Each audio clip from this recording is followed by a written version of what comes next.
Hello, I am the artist known as DEROSNEC, and welcome to the new segment on my channel called DEROSNEC Thoughts. Excuse the quality of this video, I am on the road for the next few weeks.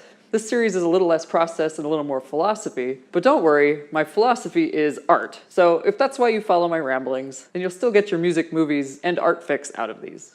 Music and illustration have been a huge part of my life ever since I was a very young child. I grew up in a musical household, my mother was a singer, and my father a composer who happens to also play the pipe organ. Even though I took tons of music lessons growing up, listened to music constantly, and even wrote songs on the piano, I didn't really manage to find my musical footing until I was about in 6th or 7th grade. My first artistic endeavor really was illustration. I was drawing everything in sight as soon as I found out I could hold a pencil. If you asked me what my favorite subject in school was before 5th grade, I would have said music and English. Music is probably obvious, but English is in there for the sole reason that I could write stories with accompanying illustrations. Every day after school, I would blast through my homework and write picture books. I had one called The Astro Cats, which I made in I think 3rd or 4th grade. It's adventures of cats in space. Can you get any better than that?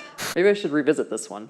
I remember that I got my first sketchbook around the same time as well. I took it with me everywhere, and ever since then, I always have a sketchbook with me, no matter where I go. Once 5th grade hit, it was no longer kosher for me to draw pictures on my English assignments, and that's when I really started struggling in school. It was a very small private Catholic school with no art class or really any artistic outlets. But I made the best of it by drawing during recess and lunch. During library time, I'd rush through my required reading and then spend the rest of the time reading and copying those how to draw books. I wanted to be an animator for Disney and also a rock star on the side, but we'll talk about that another day. So I knew I had some work to do to get there. One year, my parents brought me some private art lessons, and that's really when my formal education began. Over the years, I continued to learn by doing. I learned the most by drawing with my cousin, who is a far superior artist to myself, drawing from life references, copying how-to books, comics I liked, and anatomy books. In high school, I was lucky enough to go to a high school that actually had an art class. Finally, it had super supportive teachers who were media-minded. Somehow, they let me pass with animated cartoons as the majority of my book reports. By that time, traditional animation was really starting to take a back seat to CGI-styled animation, and it became clear that maybe professionally speaking, it wasn't a great move for me to get into that. Regardless, I knew that I wanted to continue making movies and music, so after high school I put drawing in the back seat of the Nina bus. I still took commissions when they popped up, and I storyboard all of my projects before I shoot them, but illustration in general just wasn't as much of a focus for me anymore.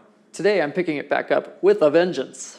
And I'm thankful for the internet and the wealth of information that it has available for me to get my skills back up to par. In retrospect, I wish I hadn't put it quite so far back on the Nina bus, and that I had gone out of my way to expand my formal education, especially in college. But if it's one thing I'm learning, it's never too late to get back into something you're passionate about. Are there any passions of yours that you've lost focus on for whatever reason? What are you doing to revitalize those passions? Tell me all about it in the comments. Thanks for watching. Hit that little thumbs up button below, it helps me more than you know. Join the Uncensored by subscribing to my YouTube channel, my newsletter, or by following me on Facebook, Instagram, whatever your favorite place is, you can find me. If you never want to miss a video, be sure to click the little notification bell icon too. Thank you so much again, I will see you next time.